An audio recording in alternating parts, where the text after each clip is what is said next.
네, 안녕하세요. 오뽀입니다. 네, 2021년 11월 20일 오전 9시 21분을 지나가고 있습니다. 현재 비트코인 가격 7,216만 원, 17만 원을 왔다 갔다 하네요. 네, 아무튼 비트코인 어저께 대비 오늘 많이 상승한 모습을 보여주고 있고요. 네, 보시는 것처럼 비트코인은 바닥은 찍은 걸로 보입니다. 바닥을 찍은 걸로 보이고요. 이 바닥 자리는 재미있게도 비트코인이 피보나치 되돌림으로 봤을 때 0.382 자리에서 정확하게 반등이 나온 것을 확인해 볼 수 있습니다. 네, 보시면 0.382 자리에서 이렇게 반등이 나와 있고요. 0.382 자리에서 이렇게 반등이 나와 있고요. 네, 0.382 자리에서 반등이 나왔기 때문에 추가적인 상승은 얼마든지 가능하다고 봅니다. 하지만 지금 자리에서는 저는 개인적으로 이런 그림이 나오지 않을까를 계속 보고 있습니다. 다시 말해서 조금 더 올라갈 수 있지만 올라간 다음에 0.236짜리 한 7,400 정도, 7,400에서 7,500 사이에 조정 한번 받고요. 더블 바닥 한번 확인한 다음에 올라가지 않을까라는 저 개인적인 현재 비트 분석으로 인한 움직임을 예상해 볼 수 있고요. 비트코인 RSI를 봐도요, 현재 어저께 20 초반까지 빠졌던 게 지금 40까지 올라왔거든요. 전체적으로 회복하는 그림 보여주고 있습니다. 네, 일봉으로 봐도요. 현재 51선을 이탈을 했다가 51선 위로 다시 올리는 그림 나오고 있고요. 7일선이 빠졌다가 올리면서 추가적인 상승이 나올 가능성이 커 보입니다. 이번 주말 비트코인 나쁘진 않을 거예요. 중요한 거는 한번 올랐다가 7,400에서 7,500 사이 정도에서 쭉 올렸다가 한번 꺾이는 그림, 이 꺾일 때만 우리가 잘 버틸 수 있다면 너무 걱정은 하지 않아도 되는 그림이 되지 않을까 생각해 봅니다. 네, 그리고 인제 알트코인들 좀 볼까요? 알트코인들 보면요, 여러분 빠르게 회복하는 모습 볼 수 있어요. 네, 모스코인은 어제에 이어서 오늘도 달리고 있고요. 그 밖에 오늘은 코크체인, 썸씽, 리퍼리오, 알파커크, 캐리, 코박, 엔진부터 시작을 해 가지고 어저께부터 좀 빠졌던 알트코인들이 빠르게 회복하고 있습니다. 네, 여러분들도 가지고 있는 알트코인 비교해 보시면은 거의 어제 하락하기 전의 가격까지는 거의 대부분의 알트코인들이 복귀한 걸 볼 수 있을 거예요. 네, 다시 말해서 이번에 떨어졌던 거는 하락도 아니고 그냥 파동입니다. 파동. 어떤 특별한 의미를 둘 필요가 전혀 없어요. 그냥 올라간 거에 대비해서 아까도 우리가 네시안 차트에서 살펴본 것처럼 비트코인은 항상, 아니 모든 알트코인들, 모든 주식과 코인들은요, 올라가면 떨어지고 떨어지면 올라갑니다. 네. 이번에도 보시면 비트코인이 이만큼 올라왔기 때문에 이만큼에 대한 0.38 정도까지 조정이 나온 거라고 확인해 볼 수 있는 거예요. 네, 이게 어떤 하락의 시작이다, 추세가 꺾였다라고 보기는 어렵습니다. 그리고 실제적으로 비트코인 같은 경우 0.618 자리까지도 하락해도 크게 나쁘지 않습니다.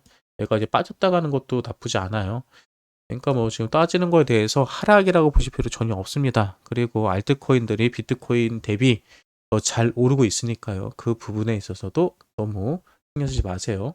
그리고 현재 국내보다는 해외가 차트가 더 좋습니다. 국내 같은 경우도 김치 프리미엄이 어저께는 4%, 5%까지 올라갔던 게 지금 3.5%로 1% 이상이 김프가 빠진 거를 확인해 볼 수 있고요. 실제로 해외 같은 경우는 비트 도미넌스가 43%가 깨졌습니다. 42.7% 해외에서도 BTS 알트들로 자금이 약간씩 옮겨가는 걸 확인해 볼 수 있고요. 특히 해외는 6만 달러 돌파가 이제 얼마 남지 않았습니다. 현재 5만 8천 달러고요. 5만 8,500 달러고요. 비트코인이 6만 달러를 유지해주면 다시 비트코인 랠리도 시작될 가능성이 큽니다. 네, 그리고 뉴스들은 어떤 뉴스들이 있는지 잠시 간단하게 살펴보도록 하겠습니다. 새벽 동안에 어떤 뉴스가 나왔는지 봤는데요. 음, 네, 스퀘어, 탈중앙화 자산거래소 프로토콜 TBD 백서 공개라고 했습니다. 예, 이게 어떤 얘기냐면요. 트위터에서 트위터 창업자가 이끄는 미국 결제 서비스 업체 스퀘어가 결국은 자산 거래소 중에서 탈거래소, 우리가 쉽게 말하는 디파이 사업에 진출한다는 거를 공식적으로 발표를 했죠. 그래서 이거는 탈중앙 거래소, 덱스를 구축된 사업을 포함하고 있다고 밝혔다라고 한 것처럼 실제적으로 이제 트위터 쪽에서도 연동시켜가지고 암호화폐 거래에 대해서 뭔가를 하려는 제스처를 취하고 있다. 이거는 암호화폐에 대한 인프라를 확장되는 부분에 있어서 엄청나게 큰 호재로 나올 가능성이 큽니다. 네. 그리고 그 밖에 뭐 특별한 뉴스들 뭐 오늘은 이제 재밌는 게 이런 게 있어요. 뭐 힐러리 클린턴 전 국무장관 암호화폐 미국을 불안정하게 만들 수 있다. 이런 얘기가 나오고요. 그리고 미 연준 이사 대다수 암호화폐에 가치가 없다. 이런 얘기가 나오죠. 근데 이 내용들을 살펴보면요. 여러분들 한 번씩 읽어보면은 큰 알맹이가 없어요. 그냥 막연한 두려움, 막연한 염려 뭐 이런 겁니다. 뭐 때문에 뭐가 어떻게 돼서 어떻게 힘들어질 거다라는 얘기는 없습니다. 뭐 대다수 암호화폐 가치 없다는 거 우리도 잘 알고 있죠. 저도 대부분의 코인들은 가치가 없다라고 얘기를 합니다. 하지만 가격이 그렇다고 올라가지 않는다는 얘기하고는 별개의 얘기인 거죠. 예. 그리고 근데 이거에 대해서 우리가 좀 생각해 볼 게 뭐가 있냐면요. 또 관련된 뉴스를 아까 본 게 있는데 근데 또 미 연준 이사는요. "비트코인은 전자금이다."라고 또 표현까지도 합니다. 그러니까 양면이 어차피 있는 거예요. 비트코인에 대해서 암호화폐에 관해서 좋게 평가하는 부류도 있지만은 그에 대해서 나쁘게 평가하는 부류도 있을 수밖에 없습니다. 왜? 이런 발표들이 결국은 본인의 예 어디에 서는 게 더 유리한지에 따라서 또 본인의 자산이 어디에 되어 있는지에 따라서 이들의 입장은 바뀌어집니다. 네. 그리고 인제 요거 재밌는 게 하나 나왔죠. "비트코인 20% 하락을 했다. 하지만 건강한 조정이다. 그리고 단기적 반등이 전망된다."라고 했습니다. 누가 그랬냐면요. 암호화폐 트레이더 겸 애널리스트인 마이클 반데 포페가 그런 얘기를 했대요. 그는 "비트코인이 고점 대비 20% 하락한 것은 강세 사이클에서 볼 수 있는 건강한 조정이다."라며 단기적인 반등이 예상된다고 그랬다. 이 사람도 거의 0.38 이자리 본 거죠. 이 자리 0.38 이자리에서 반등 나온다.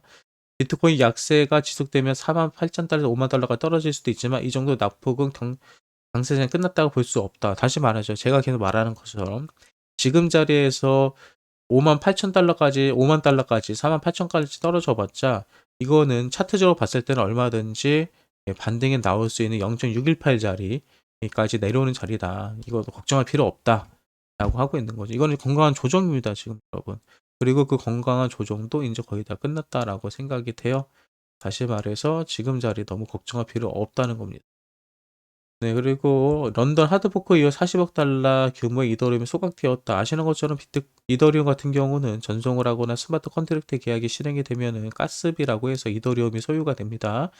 근데 이더리움이 이게 소비되는 것을 소각을 시키고 있죠. 근데 요게 인제 한 2달 정도 된 것 같아요. 2달? 8월 5 일날 해서 2달, 3 개월 됐네요. 3 개월 정도. 3 개월 동안에 40억 달러 이더리움이 소각됐다. 다시 말해서 이더리움의 가치가 올라가고 있다라고 보면 될 것 같습니다. 조금 전에 살펴본 것처럼 미국 연준 이사는요. "비트코인은 전자금이다."라고 한 것처럼 뭐 금과 같은 대우를 이미 받고 있습니다. 그리고 알고랜드 어저께 업비트의 알고랜드가 상장하면서 다른 알트코인들을 흡성해 버렸죠, 알고랜드가. 그리고 그 흡성하면서 알고랜드에 물린 사람들이 너무나도 많아졌습니다. 그나마 뭐 좋은 얘기는요. 알고랜드의 보유 주소소가 약 1,500만 개를 돌파했다라고 합니다. 근데 이거는 지난해 대비 2배 이상 증가했다고 해요. 근데 알고랜드 지갑 주소가 늘어났다는 것은 뭐 두 가지로 볼 수 있겠죠. 알고랜드 신규 유저들이 늘어났다라고 볼 수도 있는 거고요. 두 번째로는 알고랜드에 있는 기존의 투자자들이 지갑 쪼개기를 하고 있는 것일 수도 있습니다. 지갑 쪼개기를 한다는 것은 밑에서 빠르게 뭔가 돈 세탁을 한다거나 아니면은 뭔가 이동이 이루어지고 있는 거죠. 우리가 모르는 바닥에서 어떤 움직임이 분주하게 일어나고 있다는 것을 의미합니다. 네, 밑바닥에 이렇게 활발하게 움직이면요. 결국은 세력들이 가격을 올리는 경우가 많아요. 그래서 알고랜드 물리신 분들 너무 실망하지 마시고요. 뭐 코인은요. 불가능은 없습니다. 이런 경우가 있었어요. 리플이 2017년도 때 보통 150 원에서 200원 많이 올라가면 500원 한 적이 있었습니다. 근데 그때 당시에도 리플이 뭐 빗썸에 상장했을 때 순간적으로 1,000 원인가 넘어갔다가 다시 300 원대로 떨어져요. 그때 많은 사람들은 리플에 물렸고 "리플은 절대 1,000 원이 갈 수 없다."라는 얘기를 합니다. 그래서 리플에 물린 사람들은 많이 슬퍼하고요. 많이 힘들어했습니다. 그래서 리토속이라는 얘기가 막 나돌았죠. 하지만 그로부터 한 3 개월인가 4 개월 뒤에 리플은요 엄청나게 올라서요. 4,000 원, 5,000 원까지 올라갔었습니다. 알고랜드도요 뭐 언제 어떻게 될지 몰라요. 그러니까 알고랜드 물린 사람들 물을 타 주시는 거는 좀 조심하시고요. 그냥 물리신 그대로 조금만 버텨 보세요. 그리고 적절한 자리에서 익절 혹은 손절을 하고 나오시는 거를 추천해 드립니다. 네, 맨체스터 시티 신생 암호화폐 기업 쓰리키와 파트너십 중단. 네, 요런 기사가 되게 중요한 기사예요. 네, 저는 그 쓰리키를 잘 모릅니다. 하지만 쓰리키와 맨체스터 시티가 일주일 전에 함께 다양한 콘텐츠 활성화 작업을 추진할 계획이라는 공식적인 발표가 있었습니다.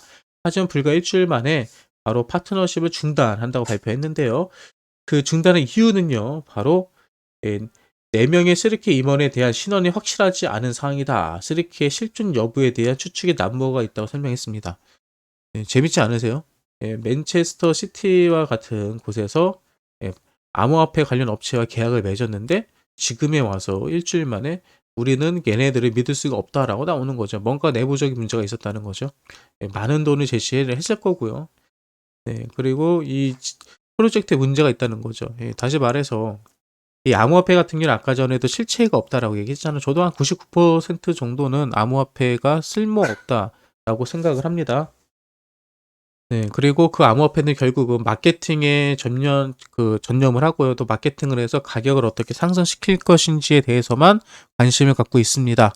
네, 여러분도 제발 이런 코인도 조심하세요. 이 코인이 뭐 하는 코인인지, 어떤 역할을 할 것인지, 현재 어떠한 결과를 내고 있는지도 모르면서 단순히 이 코인들이 어디와 협약을 했다, 무엇을 할 것이다, 뭐 이런 내용에 현혹돼 가지고 투자하는 것은 정말 위험합니다. 정말 이렇게 큰 업체에서도 공식적으로 발표했던 계약들이 이렇게 무너지는 거 보면요. 이 시장이 이렇게 간단한 시장이 아니고요. 특히 코인판의 뉴스는 조심해야 될 게요. 가짜 뉴스들이 난무합니다. 여러분이 생각하는 것보다 엉터리 뉴스들이 많아요. 그러니까 그런 부분도 항상 염두에 두시고 투자하시기 바래요. 네, 그리고 비트코인 채굴업체 클린스파크가 비트코인 채굴기 2,597대를 추가적으로 구매했다고 하죠. 네, 이 얘기는 무슨 얘기예요? 채굴 산업에 엄청난 자금이 또 투자되고 있다는 겁니다. 그만큼 채굴 산업이 앞으로 전망이 좋다는 것을 의미하죠. 오늘 뉴스는 이 정도까지 살펴보고요. 다시 비트코인으로 살펴봐서요. 현재 비트코인 7,200을 왔다 갔다 하네요. 그리고 다시내 알트코인들은 그 사이 더 많이 상승하는 모습을 보여주고 있고요. 네, 오늘 하루도 뭐 재밌는 그림이 나오지 않을까 합니다. 저는 개인적으로 오늘은요, 비트코인이 올라가고요. 오늘 저녁이나 내일부터 좀 떨어지는 그림, 그리고 나서 다시 올라가는 그림.